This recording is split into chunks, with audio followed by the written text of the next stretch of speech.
जी, खुदा बख्श देता है उनको जिसकी किस्मत बुरी होती है, वो हरगिज़ बख्शा ना जाएगा जिसकी नीयत बुरी होती है।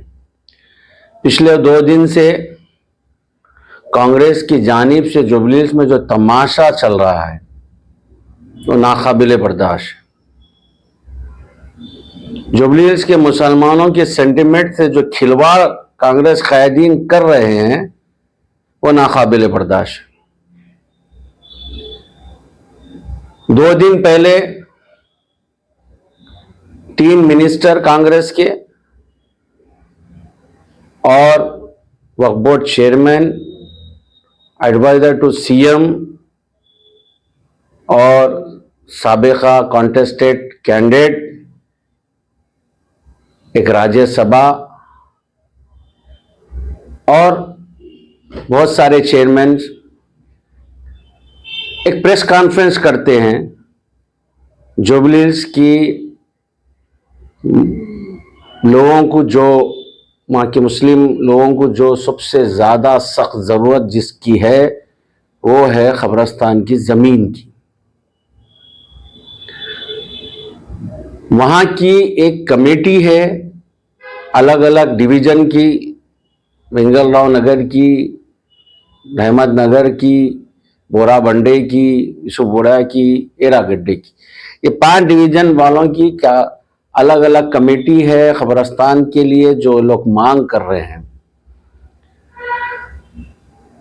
सरकार का काम होता कि ये कमेटी से मिलकर बात करती, ये कमेटी को साथ लेकर जो भी जमीन देना चाह रही थी अलकापुर में, ये उनको वहां लेके जाते, बताते, इनको सेटिस्फाई करते, बाद में वो जमीन का ऐलान करते, ना कि नोटिफिकेशन के डर से आनाफानी में एक प्रेस कॉन्फ्रेंस करते हैं और कहते हैं कि हम 2,500 गज तुमको दे रहे हैं कब्रिस्तान के लिए, बस खत्म, हम बोल दिए तुम ले लो। उसके बावजूद भी इनकी किस्मत देखिए, इनकी हरकत देखिए, बगैर कोई होमवर्क करे के जो जमीन ये लोग देना चाह रहे थे, 4 घंटे अनाउंसमेंट के 4 घंटे बाद ही मिलिट्री वहां पर आकर कब्जा ले लेती है। अफसोस इस बात की है कि कोई चीफ मिनिस्टर का, कैबिनेट का कोई मिनिस्टर, कोई आला ऑफिसर जाकर मिलिट्री के आला ऑफिसरों से बात करके बताता कि यह गजट में जमीन है, यह वक्फ की जमीन है, इसमें हमारा इख्तियार है, ये कोई पहल नहीं किया। जाके मिलना तो दूर की बात है, फोन पे बात नहीं करा।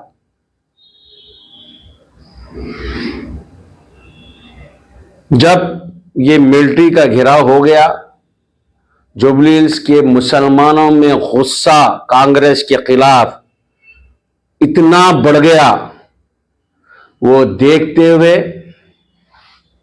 कुछ हमारे माइनॉरिटी क़यादीन कांग्रेस के इस गुस्से को कम करने की कोशिश में रेवंत रेड्डी के अलाकार बन गए। वो रेवंत रेड्डी की सोच को नहीं समझ सकते। वो रेवंत रेड्डी की आरएसएस की जो सोच है उसको उसकी समझ से इन्हों परे है। रेवंत रेड्डी ने पहले असदुद्दीन अवैसी साहब को इनडायरेक्टली कांग्रेस के हक में बोलने लगाया ताकि मुस्लिम वोट बढ़ जाए, बीजेपी का रास्ता साफ हो जाए।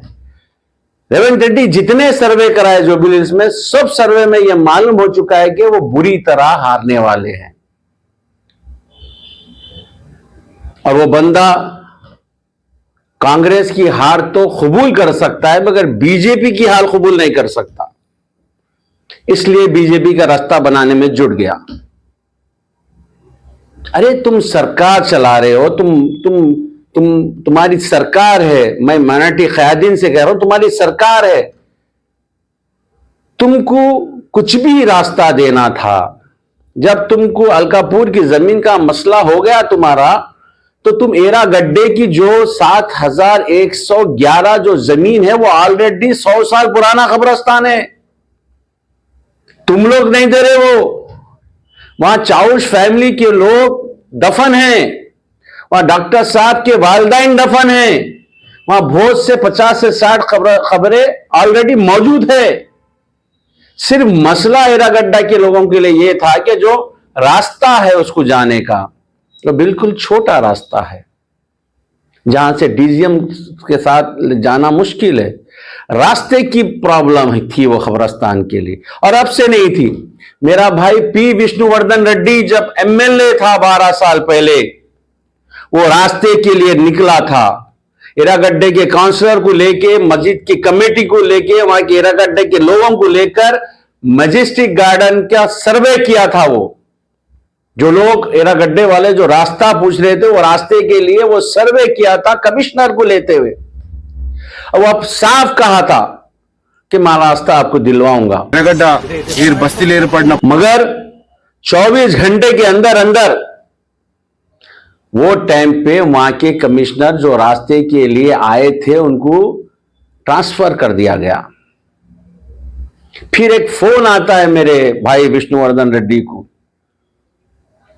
एक हमारे बड़े लोकल पार्टी के बड़े कायद फोन करते हैं, तो विष्णु के अल्फाज थे कि मैं भाई आपकी खबरों के लिए लड़ रहा हूं, आपके लोगों के लिए लड़ रहा हूं। मेरे को तो जलाते, मगर आपको तो खबर होना पड़ता, कब्रिस्तान के लिए आपके लड़ रहा हूं। ये जब से ग्रेवयार्ड की वो रास्ता नहीं मिलने की सूरत में वो कब्रिस्तान को एरागड्डे वाले अपने महरूमों को वहां नहीं ले जाते हुए अपने जनाजों को नूर मस्जिद के बाजू जो कब्रिस्तान था उसमें तदफीन कर रहे थे। वो भी अब तकरीबन फुल हो चुका है। अगर से तुम रास्ता बनाना ही था, तुम एरागड्डे वालों के लिए राहत का काम करना ही था, तो तुम कालापत्तू कॉम्प्लेक्स में जो लोग होते, जो कमेटी है, उनसे बात करते, आजू बाजू जो फंक्शन हॉल थे उनसे बात करते। या तो तुम सरकार में, या तो तुम रास्ता खरीद सकते थे। जो रास्ते की तुम दीवार जो 6 बजे 5 बजे आके जेसीबी लगा के तोड़े, क्या कोई सरकार ऐसा काम रातों रात ऐसा काम करती है? आप जामा मस्जिद की, एरागड्डे की जामा मस्जिद की कमेटी के तहत वो कब्रिस्तान है, उनको ले जाते, काला पत्थर वाले की जो कॉम्प्लेक्स के जो लोग हैं उनसे मिलाते, बात करते, रिक्वेस्ट करके रास्ता लेते। नहीं, आप कायदीन को मालूम ही नहीं है कि आपके पीछे जो शख्स बैठा हुआ है उसका मकसद क्या था। वो चाह रहा था कि ये लिटिगेशन क्रिएट हो जाए, वो चाह रहा था कि बीजेपी वाले इसमें इन्वॉल्व हो जाए, वो चाह रहा था कि वो रास्ते में पुलिस छावनी बन जाए। तुम अलकापुर पे जमीन देते, वहां मिलिट्री कब्जा कर, मिलिट्री आ जाती है और यहां पर पुलिस छावनी हो जाती है, तो हम हमारे जनाजे कैसा लेके जाना?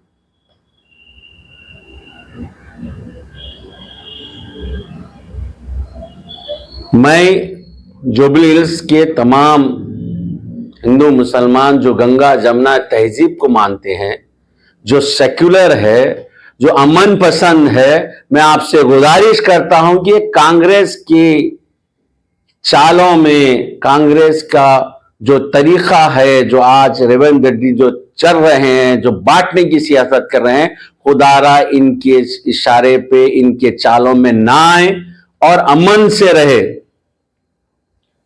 तुम्हारी चीज, तुमको जो चीज चाहिए, इंशाल्लाह आज नहीं तो कल बीआरएस गवर्नमेंट आने के बाद मैं इंशाल्लाह हमारे कायदीन से, केटीआर साहब से, केसीआर साहब से आपका मुतालबा खत्म, आपका मुतालबा जल्द से जल्द हल करा दूंगा इंशाल्लाह। मगर आज इन शैतानी ताकतों को समझिए। ये लोग जुबली हिल्स के वोटर्स के बीच में एक दरार डालने की कोशिश कर रहे हैं।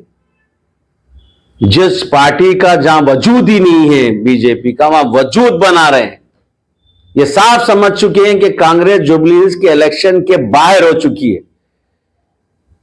ये चीज रेवंत रेड्डी को मालूम है, मगर वो कांग्रेस की हार तो बर्दाश्त कर सकता है, मगर बीजेपी की हार नहीं। लिहाजा मैं आपसे गुजारिश करता हूं कि आप अमन से रहे, किसी के वरगलाने में ना जाए। और आप जानते हैं 11 नवंबर के दिन आपको क्या करना है। ये जितना आपके साथ खिलवाड़ करे, उनको आप सिर्फ अपनी ये एक उंगली से 11 नवंबर के दिन जवाब दे दीजिए, बीआरएस के हक में अपना वोट देकर। शुक्रिया।